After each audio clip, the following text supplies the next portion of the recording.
Pessoal, olha só, vamos dar um início aqui na física 5C. Condutor esférico em equilíbrio eletrostático. Cara, para a gente poder entender essa aula, o aluno já tem que estar com uma bagagem de eletrostática bem razoável. Nós já falamos de processo de eletrização, de quantidade de carga elétrica, número de partículas em excesso vezes carga elementar. Os opostos teatrais iguais se repelem com uma força que é diretamente proporcional ao produto das cargas, o módulo das cargas, inversamente proporcional ao quadrado da distância, lei de Coulomb. Essa é a fórmula para calcular o módulo. A direção é dada pela linha que passa pelo centro das cargas, que são pontuais. E o sentido é dado pela lei de Dufay, os opostos se atraem. Mas em volta de uma carga elétrica já há alguma coisa que a gente chamou de campo elétrico. Para carga positiva, as linhas de campo são divergentes, já que as linhas de campo representam a trajetória de uma partícula positiva abandonada nas redondezas da partícula. Aí nós começamos a pensar como calcular o campo elétrico e vimos que fazendo um experimento é possível calcular o campo elétrico em volta de uma carga. Eu meço o valor da força que atua numa partícula de teste. Repetindo o experimento eu percebo que quando eu dobro a partícula de teste, a força dobra, triplica, triplica. Então foi esta a definição matemática de campo elétrico. Substituindo a lei de Coulomb no lugar da força, surge a fórmula do campo elétrico gerado por uma carga. Porém, nós sabemos que força não é tudo nessa vida, pelo contrário, tem uma ideia física muito mais poderosa chamada energia. A ideia mecânica de energia vem da fórmula do trabalho de uma força. Aplicando a ideia do trabalho de uma força na força elétrica, surgiu para a gente a ideia de energia potencial elétrica para um sistema de duas cargas. Muito parecido com a lei de Coulomb, só que a distância não está elevada ao quadrado e as cargas não estão em módulo. Similar à ideia de campo elétrico, surgiu a ideia de potencial elétrico, que é a energia potencial elétrica por unidade de carga. Nós vimos que essa ideia pode ficar mais refinada se nós dissermos que a diferença de potencial entre os pontos A e B é o trabalho da força elétrica para levar a partícula de A até B, dividido pelo valor da carga desta partícula. Não custa lembrar que o que é VAB é VA menos VB. Se eu substituo a ideia de energia potencial elétrica ali em cima, surge a fórmula do potencial gerado por uma carga, K vezes Q sobre D. Bem parecido com um campo elétrico gerado por uma carga, só que a distância, mais uma vez, não está ao quadrado, e a carga, mais uma vez, não está em módulo. Agora, a coisa mais importante, que é fundamental para a aula de agora, é tu saber que campo elétrico é uma grandeza vetorial. E potencial elétrico é uma grandeza escalar, não é vetorial. Somar potenciais é só somar. Subtrair potenciais é só subtrair. Somar ou subtrair campos elétricos não é bem simples assim. A não ser que os campos estejam na mesma direção. Como é grandeza vetorial, se for perpendicular tem que fazer Pitágoras. Se for um ângulo qualquer que não seja 90 graus, tem que usar lei dos cossenos. Então é bem mais chato. Cara, fiz uma revisão satânica, assim, eu vomitei um monte de física, não quero que tu aprenda nada com isso, pelo amor de Deus, é mais pra ver se tu tá ligado, se tu já escutou falar nessa loucura toda. Agora vem a aula. Condutor esférico em equilíbrio eletrostático, que história é essa? Eu quero pegar uma esfera metálica, é uma esfera, ela é volumétrica, eu só cortei ela ao meio para tu analisar o interior dela comigo. Vamos supor que essa esfera esteja carregada, com excesso de carga positiva. Cara, quando a gente fala que um cara tem excesso de carga positiva, quer dizer que ele tem, sei lá, 1 trilhão de elétrons faltando, 1 trilhão de prótons em excesso. 1 trilhão, não é nada. Aqui eu vou fazer algo absurdo, eu vou fingir que tem 4 prótons em excesso aqui, uma doença mental, não existe isso, cara. 4 prótons em excesso é nada. Mas eu vou dizer que tem 4 prótons em excesso. Outras cargas elétricas, elas nunca estão paradas, porque o elétron é um bicho sassaricante, ele não fica ali, não existe isso. Então tu vê, cara, quando eu te ensino essa física, ela é cheia de aproximações. Na verdade, esses 4 pontinhos positivos representariam um excesso de carga que está aqui sassaricando. Mas sassarica de um jeito tão bizarro que é como se estivesse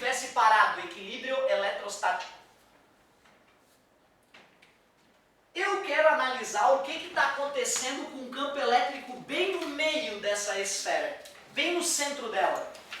E depois eu vou querer analisar o que acontece com o campo elétrico mais à direita do centro. Poderia ser à esquerda também. E depois mais para cá, e depois mais para cá, e depois na casquinha. Ah, um detalhe bizarro. Essa esfera metálica ela é infinitamente fina. Escutem o que eu estou te dizendo.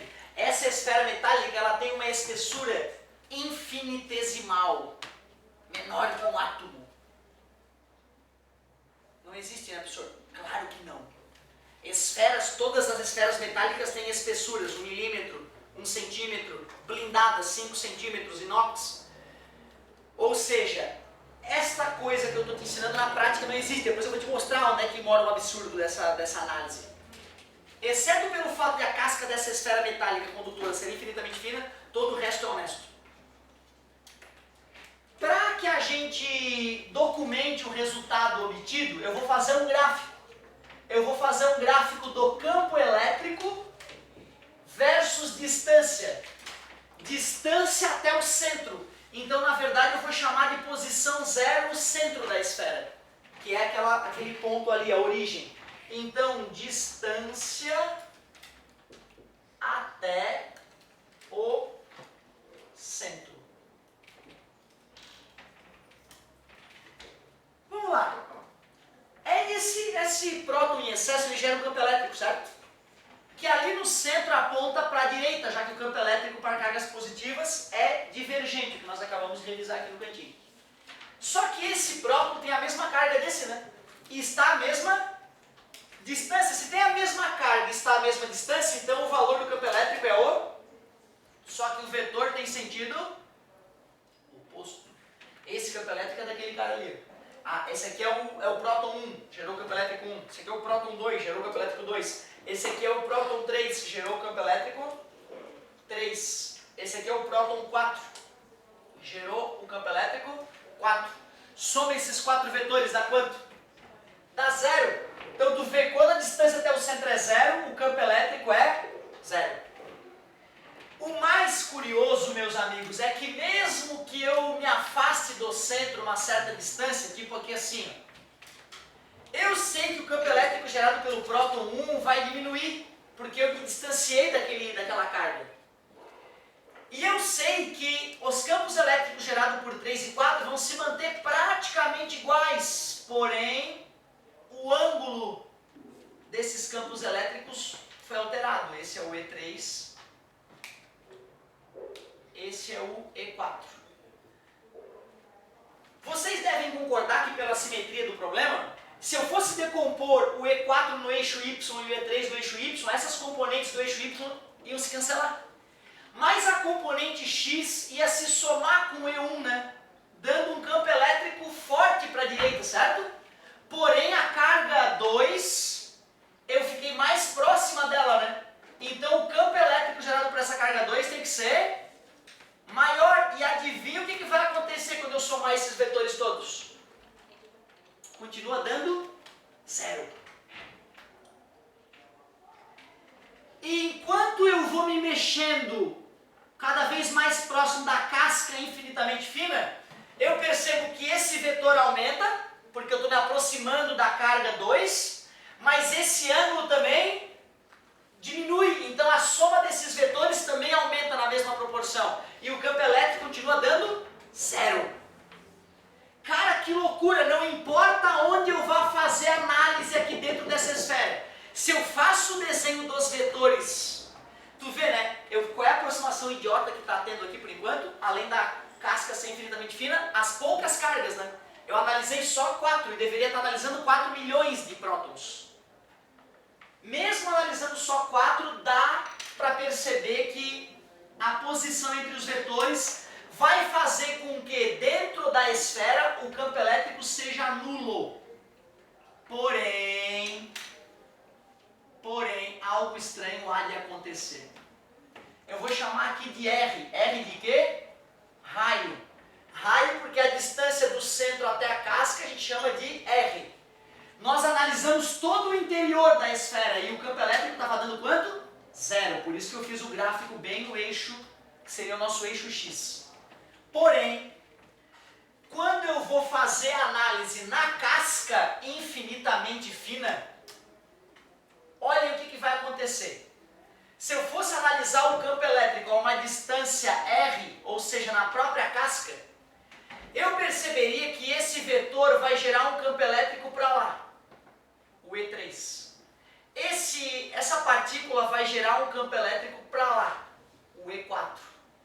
Essa partícula 1 vai gerar um campo elétrico menorzinho, já que ela está mais distante, E1.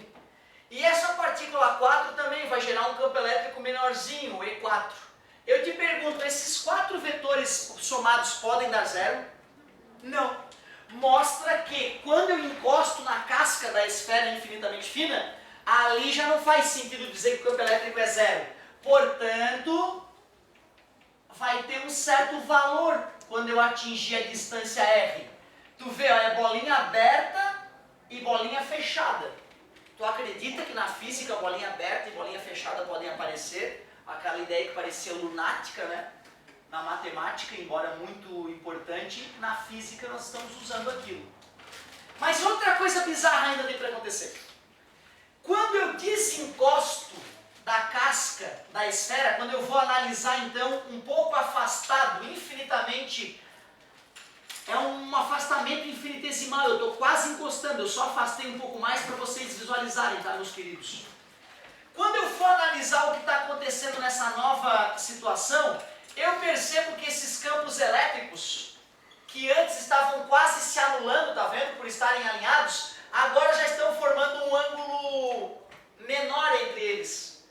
Então, o que eu percebo quando eu me afasto da casca infinitamente fina da esfera? O campo elétrico deve aumentar ou deve diminuir? Já que esse ângulo fechou, a soma desses vetores aumenta ou diminui? Vamos ver? Vou pegar 2 vetores com um ângulo bem grandão entre eles e vou somar. Pontilhada paralela, desenho o vetor resultante. Agora eu vou pegar esses mesmos 2 vetores e vou fechar um pouco o ângulo entre eles. Ó, fechei um pouco o ângulo. Vamos ver o resultante. Pontilhada paralela.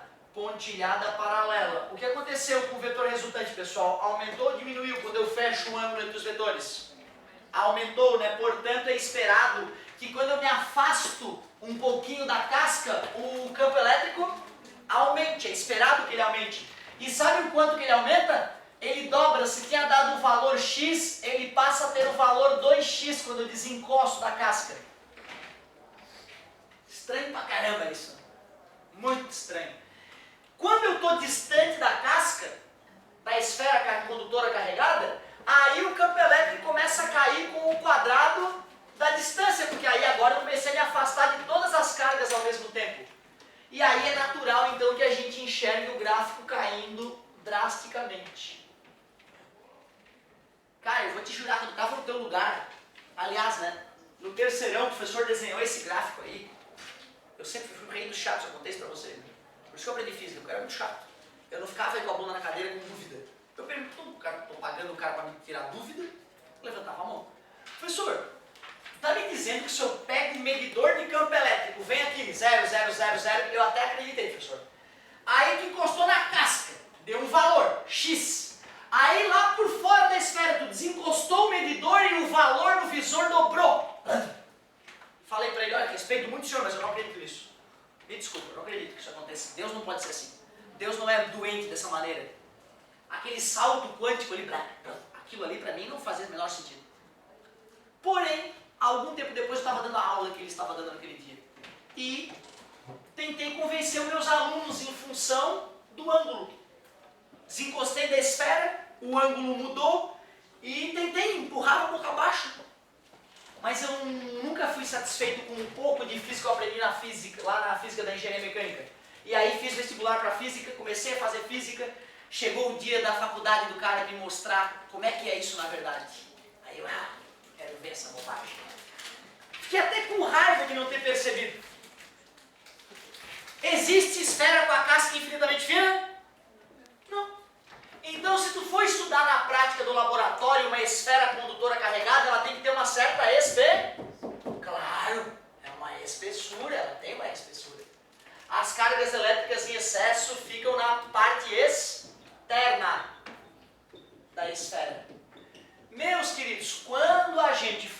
analisar o campo elétrico no interior, o gráfico fica honesto. Continua dando zero lá no interior. Agora a gente pode dizer que essa esfera tem um raio menor e tem um raio maior, né? Então aqui vamos dizer que é o Rzinho, ali fora é o Rzão e aqui no meio está a espessura. O campo elétrico continua sendo nulo aqui no Rzinho. Lá por fora o campo elétrico não pode ser nulo. Eu já te mostrei que os vetores de campo elétrico não podem dar zero. Então já existe um campo elétrico lá na parte externa da esfera. Quando eu me afasto da esfera, o campo elétrico cai com o quadrado da distância que é esperado. Isso tudo é honesto. Isso tudo é honesto. Só que a natureza, na maioria dos casos, ela é contínua. Não existem realmente aqueles saltos quânticos que eu fiquei desconfiado. E aí, cara, se tu pega o medidor de campo elétrico e vai medindo o campo elétrico à medida que te afasta aqui dentro, o campo elétrico vem de zero até o valor máximo, crescendo linearmente, bem comportado. Isso faz sentido para mim. Isso para mim é uma doença. Claro que é uma doença. Não existem cascas infinitamente finas. Se eu for afinando essa casca perto de zero, uma hora eu vou encostar um cara que tem campo elétrico zero e um cara que tem campo elétrico máximo. Como é que eu vou fazer isso? Vai sobrar um ponto médio aqui no meio, né? Para enganar as criancinhas no ensino médio. Então tu vê que isso aqui é um lixo. Isso aqui é um absurdo. É a abstração da abstração da abstração que está sendo usada e que ainda não aprendeu abstração, porra. Por que não ensina a verdade, né? Por que não acaba com essa porcaria dessa esfera com a casca infinitamente fina que não existe, cacilda? Esse é o gráfico verdadeiro do laboratório. Essa é a doença que nos cobra no vestibular. Decora essa merda de uma vez e pronto. Certo? Mas na prática isto não existe. Deus não... Ah, não, dentro do átomo é assim, cara. Dentro do átomo é assim, cara. A coisa salta. Por isso nasceu a física quântica. No começo a galera ficou desconfiada, porque a natureza era tudo bonitinho, bem comportado, as coisas iam crescendo até um certo valor. E não, e de repente quando a gente foi estudar o átomo, não, era de saltos mesmo. De saltos. Então dentro do átomo isso até pode acontecer. Mas não aqui. Não aqui fora do átomo. Beleza. Outra parte da aula. Ele, além de desejar que nessa aula tu entenda por que o campo elétrico no interior da esfera é nulo. Por que o campo elétrico no interior da esfera é nulo? Porque o campo elétrico é uma grandeza V. Só por isso que ele anulou. Se nós fôssemos analisar o potencial elétrico, que não é uma grandeza vetorial, é uma grandeza escalar, o gráfico muda de figura. Vamos fazer o gráfico agora do potencial elétrico medido em volts. Antes era campo elétrico em newtons por coulomb. Agora o potencial elétrico em joules por coulomb, ou volts. Continua a mesma ideia, distância até o centro, vamos usar o raio como referência. Não preciso mais de setinha agora para fazer a análise que eu estava fazendo outrora. Agora a minha esfera metálica condutora com a casca infinitamente fina continua carregada com 4 prótons em excesso, só que se eu for calcular o potencial no centro, todos os prótons vão gerar o mesmo potencial, que vai ser um resultado positivo. Somando esses resultados positivos, eu obtenho um resultado positivo. Então não vai dar mais zero. Só que, quando eu me afastar do centro, o potencial gerado por essa e por essa carga diminuiu. Por essa diminuiu um pouco mais, para essa diminuiu um pouco menos, já que eu me afastei um pouco menos delas. Porém, o potencial gerado por essa partícula aumentou. E lembrem-se, não eram só 4, né? Eram 4 milhões de partículas espalhadas por todos os lugares. Ou seja, quando eu me afasto do centro, o tanto que eu me afasto da metade das partículas, eu me aproximo das outras. E por isso que o potencial elétrico continua o mesmo, durante toda a parte central, não importa onde eu meço o potencial. Ao me afastar de umas partículas, eu me aproximo de outras. E o potencial elétrico se mantém constante durante todo o interior da esfera. Porém, quando eu estou analisando o potencial fora da esfera, aí a partir de agora eu comecei a me distanciar de todas as cargas ao mesmo tempo. Então é natural que o potencial caia agora. Só que ele não cai tão drasticamente quanto o campo elétrico, já que a distância não está elevada ao quadrado. Então o potencial elétrico vai cair, mas vai cair mais lentamente do que caiu o campo elétrico. A aula de hoje é basicamente para isso, desculpa. Para te mostrar como é o campo elétrico e o potencial elétrico no interior e ao redor de uma esfera condutora carregada. Faraday foi um cara que trabalhou com isso. E ele percebia que mesmo quando o corpo não era esférico, isso valia. Mesmo quando o corpo era irregular ou levemente irregular, no interior o campo elétrico era zero.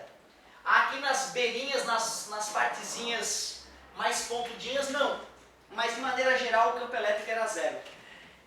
E nós sabemos que para a corrente elétrica existir, o que é corrente elétrica? Corrente elétrica é movimento de elétrons, de cargas elétricas.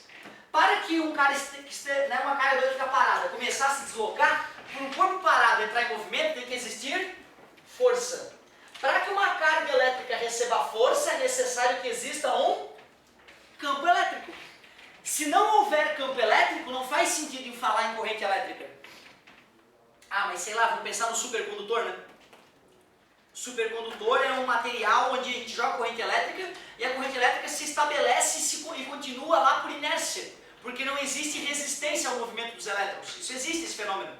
Seria equivalente a pegar uma pista lá, o cara desceu uma rampinha e aqui ele está se movimentando por inércia, né? Energia acumulada, né? Potencial adicional se transformou em cinética, ele continua se deslocando em MRU, né? Se não tiver atrito, né? Quer dizer que para garantir que o sujeito não sofra corrente elétrica no corpo dele, não tome um choque, além do campo elétrico ser nulo, eu não posso ter diferença de altura, né? Eu não posso ter diferença de potencial elétrico. A altura, né, na energia elétrica que é o potencial. E eu tenho diferenças de potencial no interior da esfera condutora carregada? Não, né? Não tem diferença de potencial. O potencial é um só, é constante e não tem campo elétrico. Ah, não. Então, quando um sujeito estiver envolto em um material condutor, o sujeito que estiver lá dentro vai estar numa situação que ele está salvo de efeitos elétricos externos. Vamos chamar isso de blindagem eletrostática.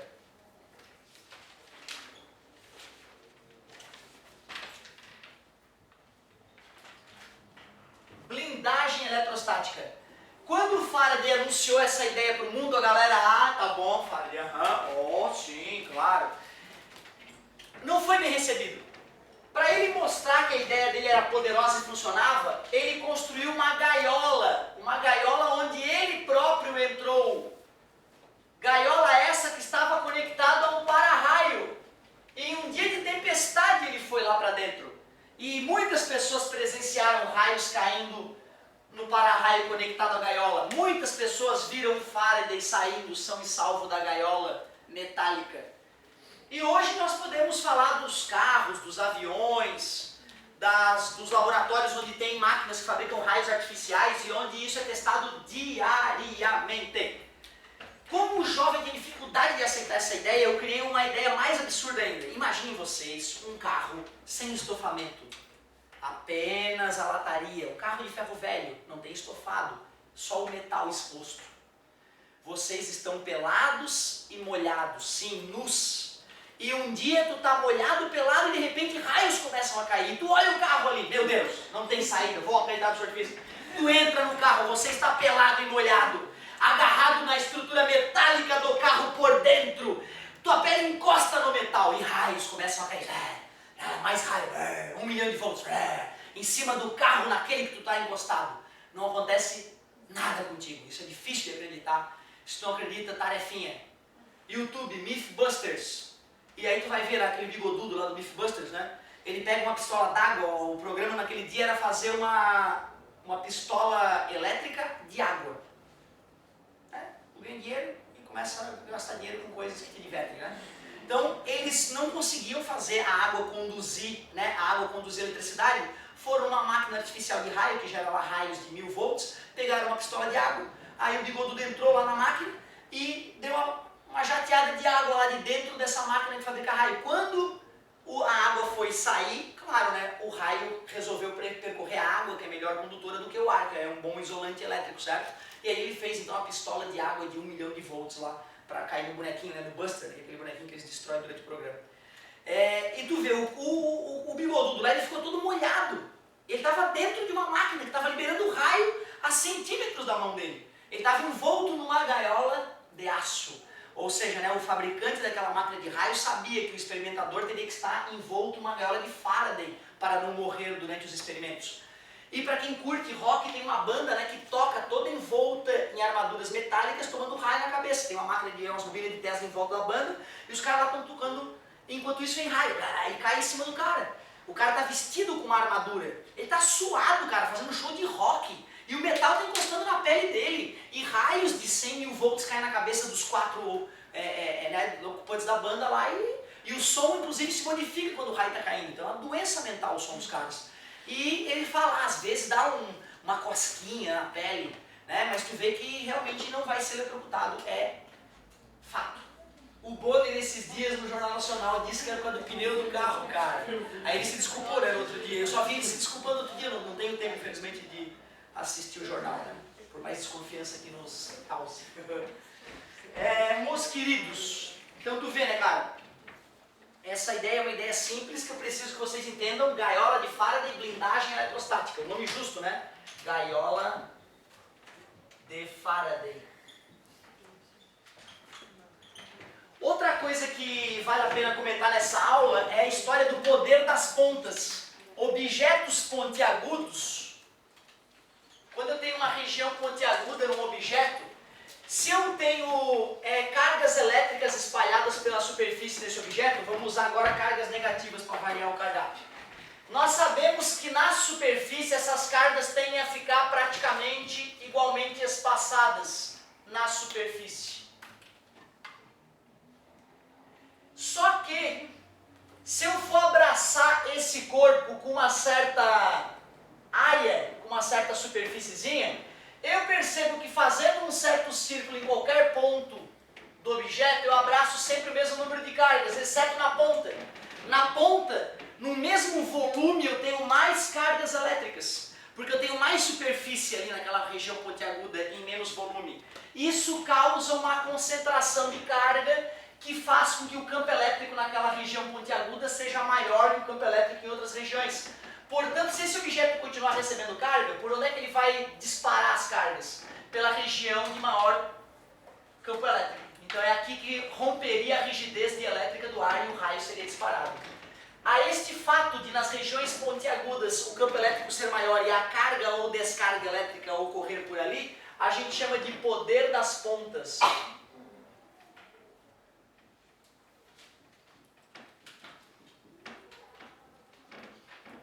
Poder das pontas. Fala.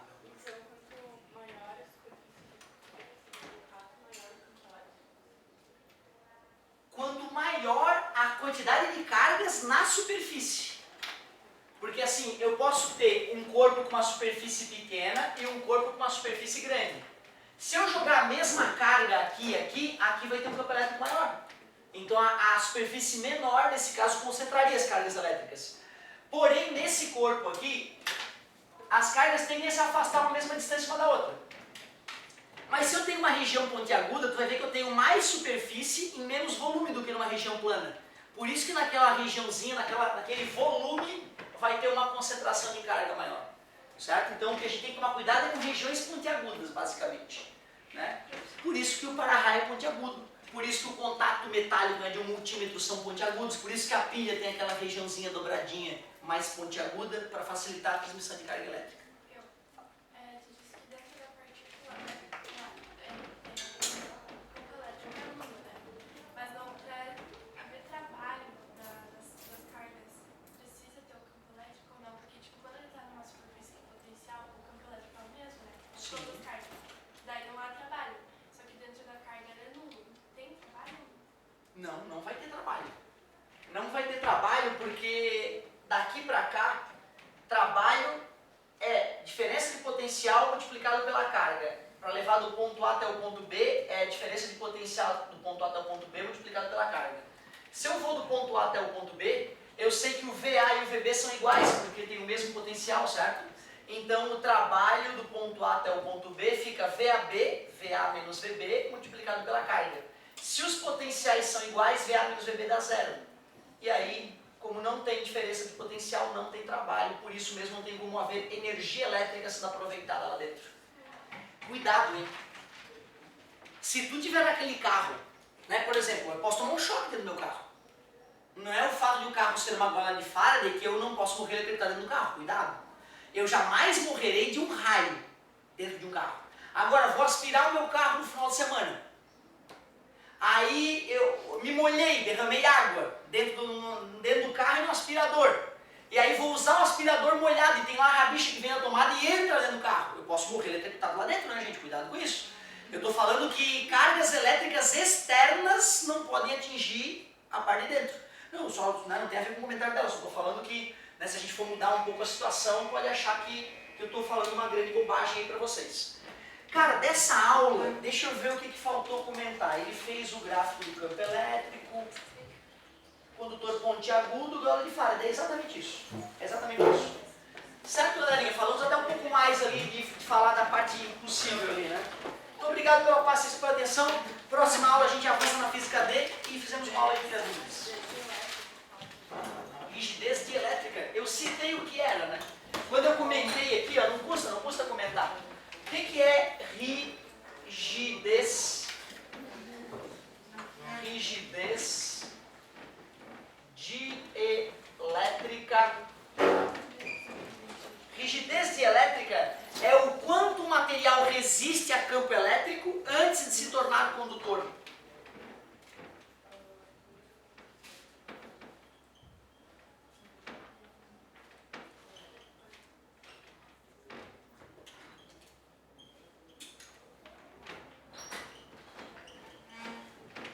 É o valor do campo elétrico máximo antes que o material